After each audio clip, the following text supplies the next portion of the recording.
অপ্রাপ্তবয়স্কদের হাতে বাইক বা গাড়ির স্টিয়ারিং তুলে দেওয়ার প্রবণতার বিরুদ্ধে কড়া বার্তা দিল রাজ্য প্রশাসন। মুখ্যমন্ত্রীর নির্দেশে রাজ্য জুড়ে শুরু হওয়া পথ নিরাপত্তা সপ্তাহ উপলক্ষে শিলিগুড়ির মহাত্মা গান্ধী চকে আয়োজিত অনুষ্ঠানে এই বার্তাই তুলে ধরেন রাজ্যের পর্যটন মন্ত্রী শঙ্কর ঘোষ। তিনি বলেন, 18 বছরের কম বয়সী কাউকে রাস্তায় মোটর বাইক বা গাড়ি চালাতে দেখলে প্রশাসন কঠোর ব্যবস্থা নেবে। শুধু আইন প্রয়োগ নয়, অভিভাবকদেরও আরও সচেতন ও দায়িত্বশীল হওয়ার আহ্বান জানান তিনি। 18 বছর বয়সী বাচ্চাদের হাতে বাইক দেবেন না। কোনো, আমার তো মনে হয় নিয়মও নেই, কারণ ড্রাইভিং লাইসেন্স নেই। কোনো ধরনের গাড়ি 18 বছর বয়সের নিচে যদি দেওয়া হয়, সেই গাড়ি পুলিশ সিজ করবে এবং এই ব্যাপারে যা যা কঠোর আইন আছে সেই আইন প্রয়োগ করতে হবে। কেননা কিছু ছেলে মেয়ে, অল্প বয়সী ছেলে মেয়েদের হাতে তাদের মা বাবারা তুলে দেন। আজ গতকাল আমি এর মধ্যে আমি একদিন ক্রিমেটোরিয়ামে গিয়েছিলাম। আমার কর্পোরেশনে আমার এই বন্ধু, ও অ্যাক্সিডেন্ট করেছে একটি বাচ্চার সাথে, সে পুলিশও ধরতে পারেনি। দুটো মানে পুরো পাটা টুকরো হয়ে গেছে।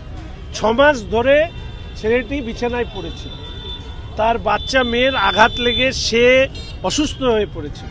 এই যে ঘটনাগুলো ঘটে, আমি শুধু সিপি সাহেব এবং ট্রাফিককে অনুরোধ করব, just analyse all this facts এবং সেইটাকে বন্ধ করার জন্য টেক আ প্ল্যান, একটা প্ল্যান নিন। হ্যাঁ, এটা ঠিক যে 100% হয়তো আমরা সফল হব না, কিন্তু আমরা অনেকাংশে সফল হতে পারি if we got a proper plan. এরকমও রাজ্য আছে, এরকমও শহর আছে, ঠিক গাড়ির পেছনেই গাড়ি লাগবে, তারা কোনো অবস্থাতে তার পাশে এক্সিড করবে না, তার ফলে they can all run smoothly. আমাদের এইটুকু বোঝা উচিত যে আমরা নিজেরাও অনেক সময় যানজট ক্রিয়েট করি, তার জন্য অন্য কাউকে দরকার হয় না। আমরা যদি সবাই নিজে যদি লাইনে দাঁড়াই আর অন্য কেউ লাইনে যদি লাইন ভাঙে, তাকে অনুরোধ করা। আমি সিপি সাহেবকে বলেছি, এনসিসি থেকে শুরু করে স্কুলের বাচ্চা, এনজিও অনেকেই তো আসেন এই সমস্ত কাজ করতে। এই ধরনের আইন যারা ভাঙেন তাদের আগামী 15 দিন পুরস্কৃত করুন, ফুল দিয়ে, মালা দিয়ে, খাদা দিয়ে।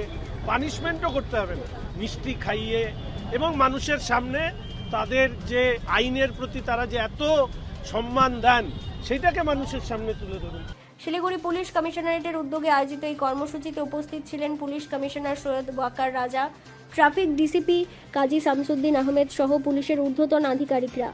গতকাল থেকে শুরু হয়ে আগামী 9 আগস্ট পর্যন্ত চলবে পথ নিরাপত্তা সপ্তাহ। এই সময় ট্রাফিক আইন সম্পর্কে সচেতনতা বৃদ্ধি, নিরাপদে যান চলাচল নিশ্চিত করা ও দুর্ঘটনা কমানোর লক্ষ্যে একাধিক সচেতনতামূলক কর্মসূচি গ্রহণ করা হয়েছে।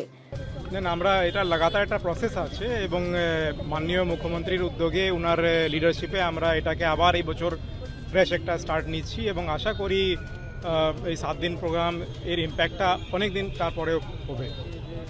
প্রশাসনের দাবি, নিরাপদ সড়ক গড়ে তুলতে শুধু পুলিশের উদ্যোগই নয়, সাধারণ মানুষের সচেতন অংশগ্রহণও সমানভাবে জরুরি।